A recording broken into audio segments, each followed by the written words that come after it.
Hello, everyone. We have a special announcement today. The full-length novel adaptation of An Existential Crisis, written by T.A. Lore, now has an audiobook. This is great news! Now you can listen to this reality-bending adventure as written word.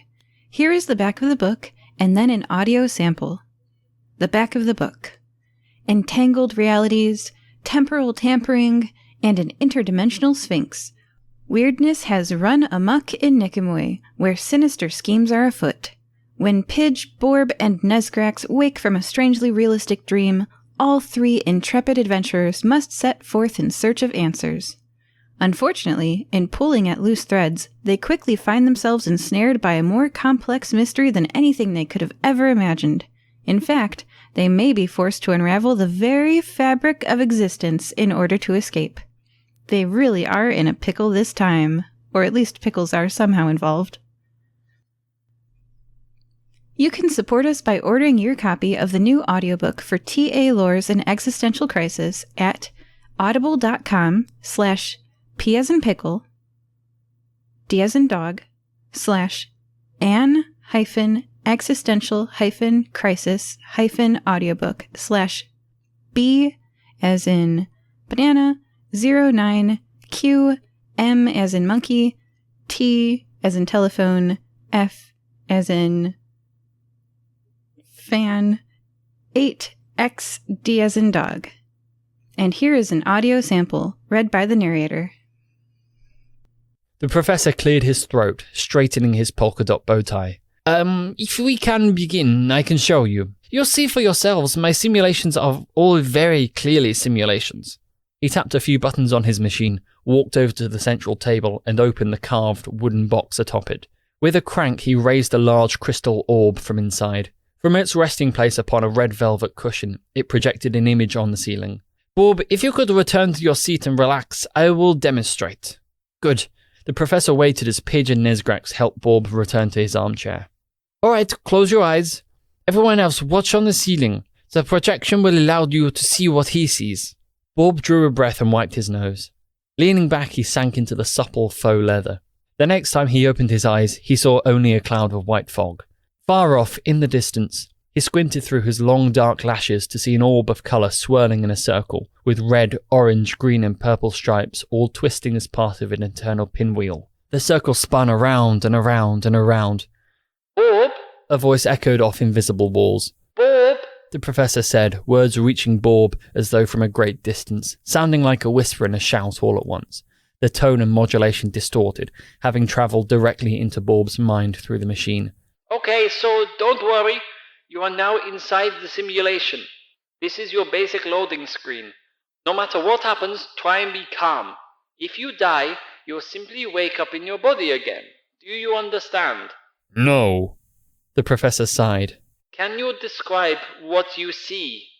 A big ball, Borb replied. He took a step, then another, stomped his hooves to test the soft, rubbery ground, and leapt towards the spinning wheel.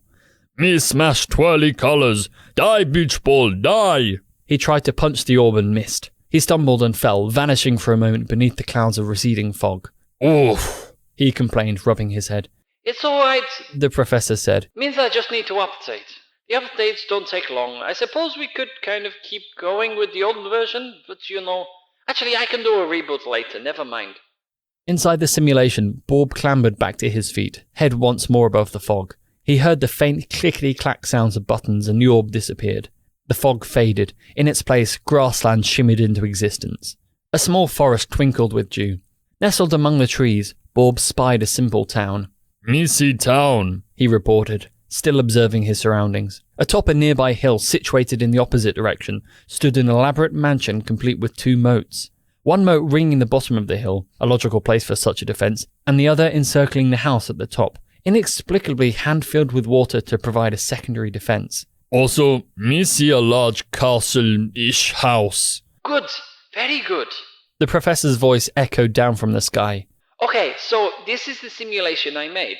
It looks pretty good if you don't mind my saying, but it's not fancy. You can tell it's not real. Nothing exists except what you see. And if you die, you wake up. Borb grunted. What I want you to do, the professor continued, is to interact with the goblin, talk to him.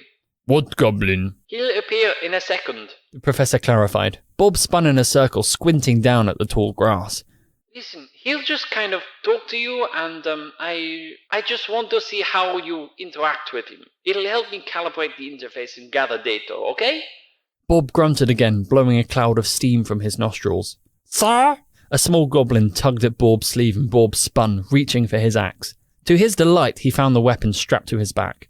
His fingers closed around the familiar grip and he hefted the weight, grinning despite the professor's startled objections. His first swing hit the goblin across the chest. The goblin rolled a few times before halting in a tuft of tall meadow grass. Please! The goblin cowered, raising one hand while he clutched at his bloody chest. No, please! No hurt. Me only took sleeve to ask you for help. Please! A tough one, okay. Borb raised his axe again. No! The goblin begged.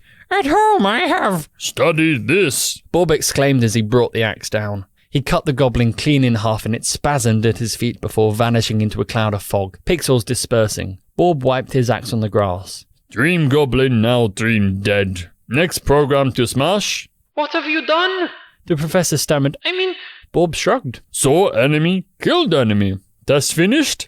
Borb spied a rolled sheet of parchment on the ground at his feet and stooped, lifting the bloody paper. He untied the loop of twine and tried to decipher the goblin's note. A shopping list by the looks of it, with a message scrawled at the bottom in a childish hand.